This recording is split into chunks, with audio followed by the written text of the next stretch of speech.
frugal country girl here. Okay, I have been doing some mind mapping. I learned about mind mapping when I was in college. And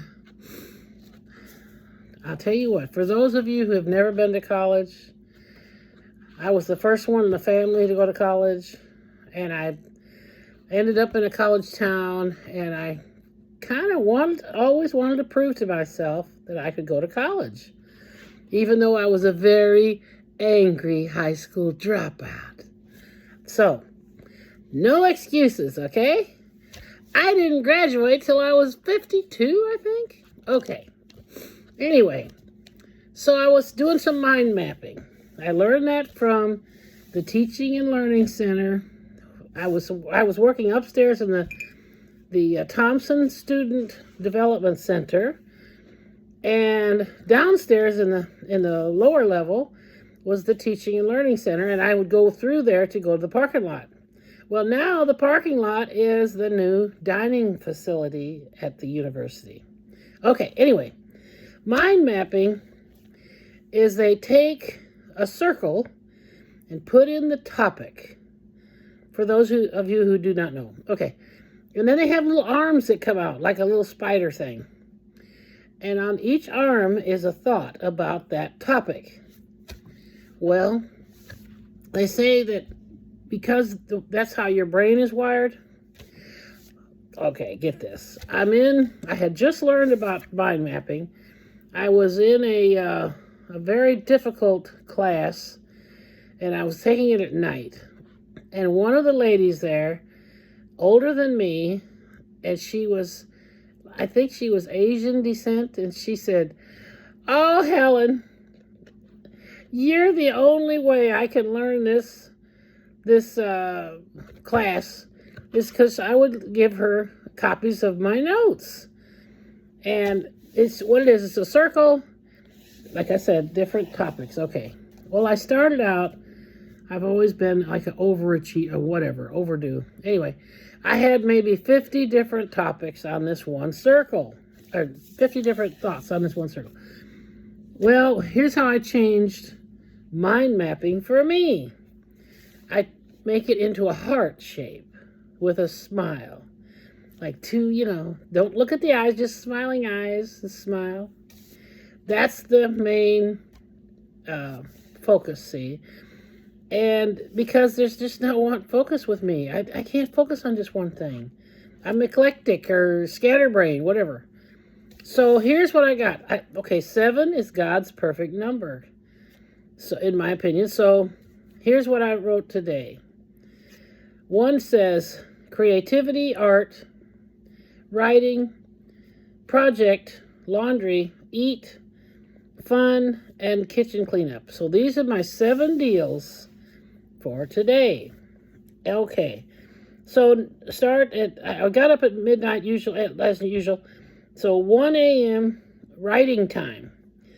31 degrees outside. Oh my God. Okay, so I decided I don't have the patience to just write. And then my fingers, I have this arthritis, so they kind of give out. So I decided to do a verbal writing verbally. Okay. So I thought, well, I'm going to write about my $10 house. How I got my house for $10. And I'm starting to try to figure out a way to work my way into it, because the story needs to flow. Well, the story went further back. And I kept thinking, you got to tell the backstory. So it ended up, I told a story about, and the name of the story is Barefoot Boomer and the Cowboy Capital. And that's the one I ended up making. I started, talking about my $10 house. So I'll try again tomorrow to write about my $10 house. Anyway, long story short, I got my house for $10. Thank you, God. Well, really, $9.99. That's what I bid on it. And I used my college money to move it out here. And I bought this place out here from a farmer, and I looked for 7 years, I run the roads for 7 years on my days off and after work and even before work. Praying, asking God to find me someplace like a farmer would have that wanted sell off a piece of his land. And I finally, 7 years. Okay. And for 7 years, I went to the courthouse to the city manager about every 4 or 5 months. Do you have any houses for sale for taxes? No. Well, right after I bought this place, I go up there to see Miss Betty Chu, the city manager. She gave me permission to say her name, and I just went up to my mother was having trouble. Dad just died, and mother was going through hell with the family. And I had a feeling she's going to need a home, maybe. I may have to, help her get a home. So I go up there to see about a house for mother in town, probably. And they said, yeah, Miss Betty said, yeah, I'll have a house. So anyway, I'll tell that story later. But anyway, long story short, I used my school money, my college money, to move the house out here for the bulldozing and the moving of the house. The house had to be, now get this, 24 inches of rock and petrified wood on my house. And it all had to be ripped off. And when they ripped it off, all the studs came off. And then I had to buy new studs. But that's okay. Everybody was so kind to me. And I had good credit, I guess.